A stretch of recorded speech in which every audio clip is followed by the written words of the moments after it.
I let Marcus think I was just lonely. Everyone does.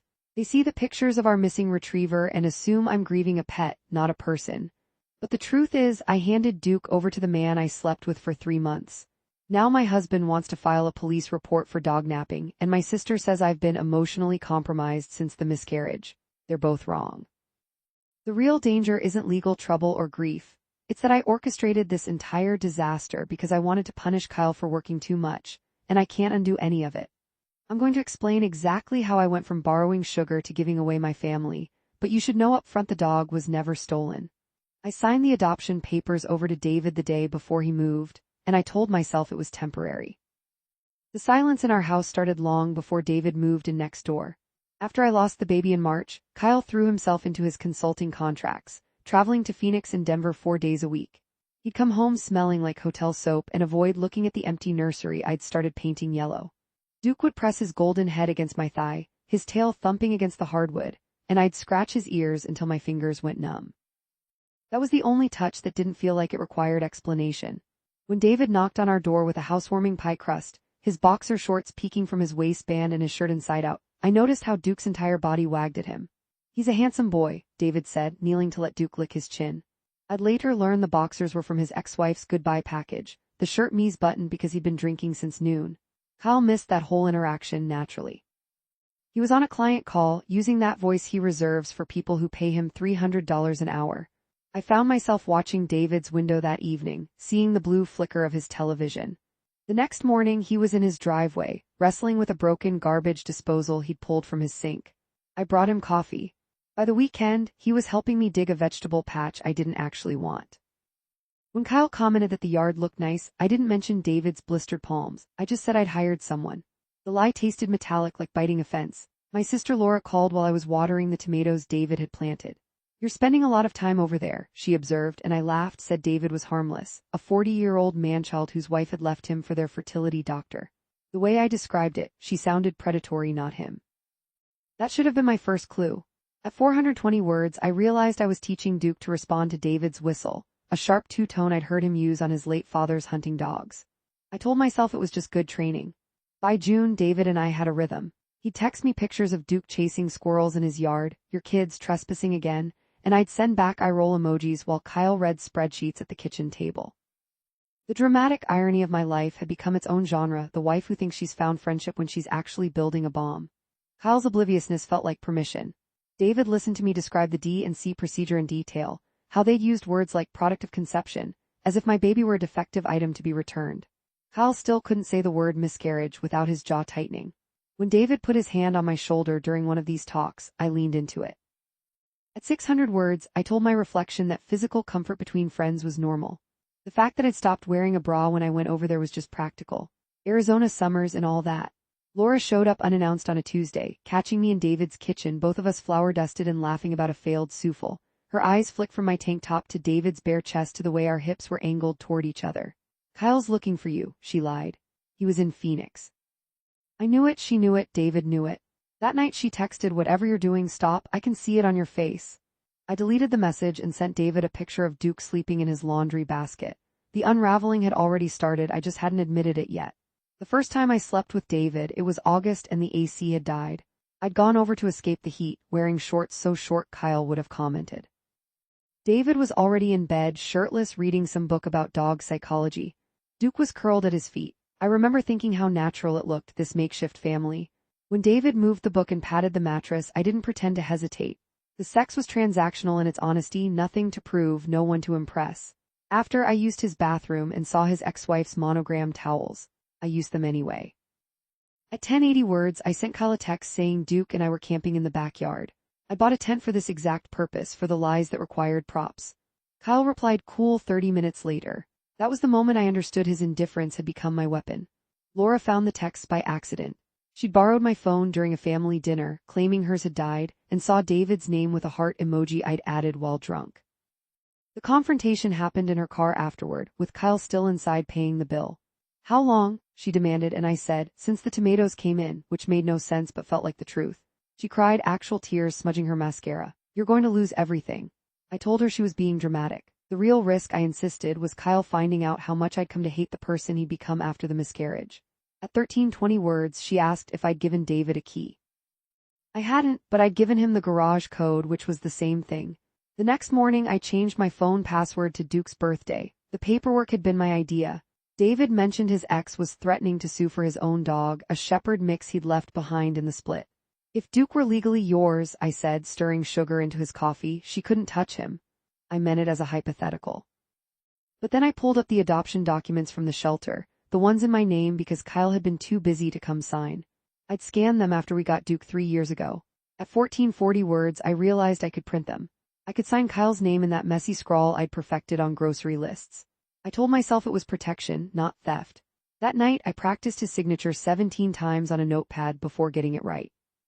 When David's ex-wife showed up at his door in September, screaming about alimony and the shepherd, I was in his living room. She saw my car in the driveway, my shoes by his door. "I know you're in there, Claire," she shrieked, and I froze, thinking she'd somehow learned my name from the universe's own gossip column. David handled it, but the neighbors were watching. Mrs. Chen from across the street started closing her blinds when I walked Duke. The mailman made eye contact that lasted too long. 1680 words, I told David we needed to be more careful. He misunderstood, thinking I wanted to end things. His face crumpled in a way that made me realize I'd become his life raft. So I said, "I think Kyle's getting suspicious. Maybe you should take Duke for a few weeks." The lie was so clean, so perfect. It solved every problem at once. The signature was my masterpiece. I'd printed the transfer of ownership form on cardstock, used Kyle's business stamp from his home office. I even backdated it to before the affair started, just in case. David watched me forge it, his hand on my back, neither of us speaking. "This way," I whispered, "if anything happens, he's yours." I meant legally, I meant forever, but I told David it was temporary until things calmed down. I gave him the original vaccination records, the microchip information, Duke's favorite blanket. 1920 words, I told him Kyle had been talking about rehoming Duke anyway, that he blamed the dog for tracking mud into the nursery we'd never use. The abuse lie slipped out so naturally I barely noticed. "He's rough with him sometimes," I added, and David's jaw set in a way that made me feel protected and powerful at once. I was building David's justification for me, creating a narrative where he rescued us both. Kyle noticed the blanket was gone first. "Where's his lucky blanket?" he asked, and I said I'd washed it. It was in the dryer that was empty. I watched him open and close the door 3 times, confusion settling on his face like dust. "I'll check the garage," I offered, and he let me because by then I'd become the expert on all things domestic, the keeper of the inventory. He didn't know I'd already packed Duke's backup leash and the expensive CBD treats. They were in David's guest room closet waiting. At 2100 words, I wondered if I was preparing David for a life with Duke or a life with both of us. The thought made me giddy and terrified. I took a picture of the empty dog bed and sent it to David with the caption "Soon." The breaking point began with a spreadsheet.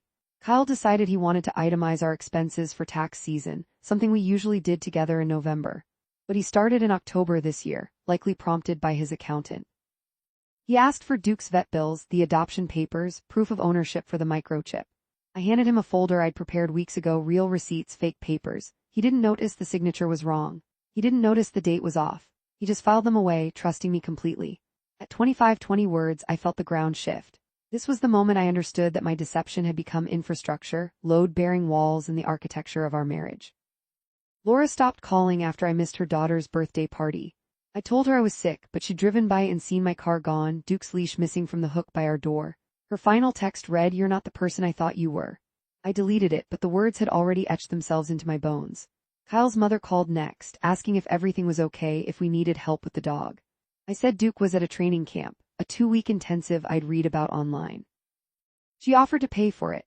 I gave her David's Venmo. At 2880 words, I was running a full-scale embezzlement scheme disguised as pet care, and the person I'd become didn't recognize the one who'd planted those tomatoes. The injury was mine, but Kyle paid for it. I'd been drinking wine at David's, celebrating the successful transfer of ownership, when I tripped over Duke's water bowl. The glass shattered, sliced my ankle. David drove me to urgent care while Kyle was still in Denver. I told them I'd been home alone cooking. The doctor stitched me up, gave me antibiotics. When Kyle came home and saw the bandage, he actually looked concerned. "What happened?" he asked, and for a second the truth perched on my tongue. Then David texted, "Is your ankle okay?" And I saw Kyle's eyes track the notification on my phone screen. At 3180 words, he didn't ask who David was. He just went to the garage and started sanding the bookshelves for the nursery, the repetitive motion of his arm somehow more damning than any accusation. The direct question came 2 days later. Kyle had found the heart emoji texts not by snooping, but because I'd left my phone open while showering. Duke still there, still mine legally but emotionally already David's, had knocked it off the counter with his tail. Kyle read enough. Are you cheating on me? He asked, standing in the doorway with my phone in his hand. He looked more tired than angry, like he'd been carrying a weight and finally wanted to set it down. I could have confessed everything. Instead, I said, define cheating. At 3480 words, that was my worst decision yet. Not the affair, not the forgery, but that semantic deflection that told Kyle I valued my own technical innocence over his actual pain. He nodded slowly, turned, and packed a bag. He said he'd be at a hotel. He didn't ask about Duke. David announced his move on a rainy Thursday.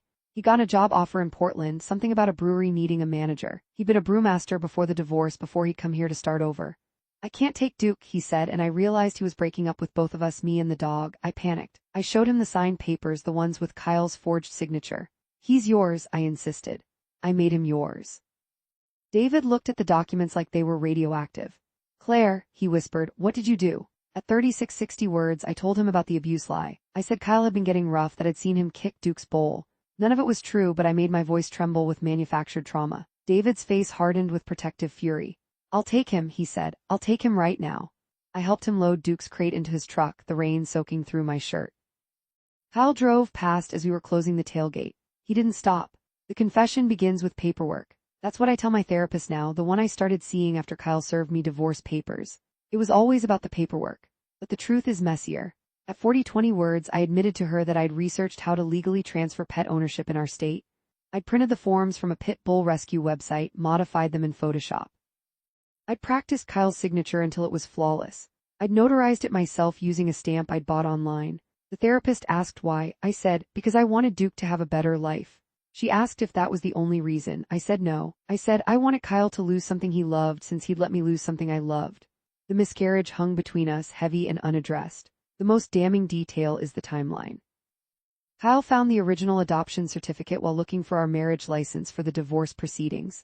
It was in my name only. He'd never signed it, which meant when I transferred ownership to David, I was exercising a legal right Kyle didn't know I had. But the forgery meant I'd committed fraud. The abuse lie meant I'd slandered him. The heart emoji meant I'd been cruel. At 4320 words, David called Kyle directly. He apologized for the affair, confirmed Duke was safe, and said, Claire told me you were hurting him. Kyle's lawyer recorded the call. It became evidence in the custody dispute over the dog, not children.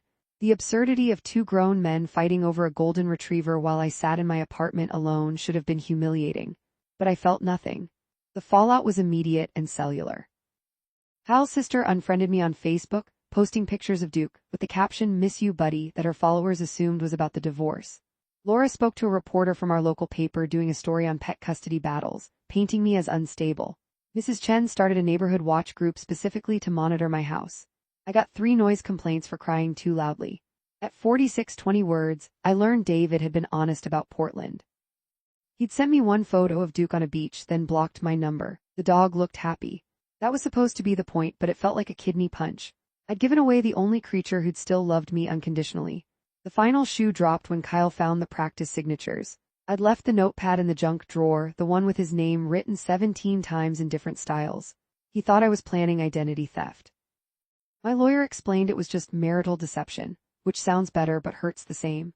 At 4,800 words, Kyle told me he would have given me Duke. He said, if you'd said you needed something to love, I would have understood. He couldn't see that asking would have required admitting the miscarriage had hollowed me out, that his absence had felt like abandonment, that I'd replaced our baby with a dog and then given the dog away to punish him. The logic was so twisted I couldn't speak it aloud.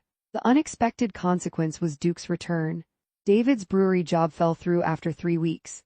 He couldn't afford pet deposits on rentals. He called Laura, not me, and asked if Kyle wanted the dog back. Kyle drove to Portland and retrieved Duke, but when I asked to see him, Kyle sent a single text, "You waived that right."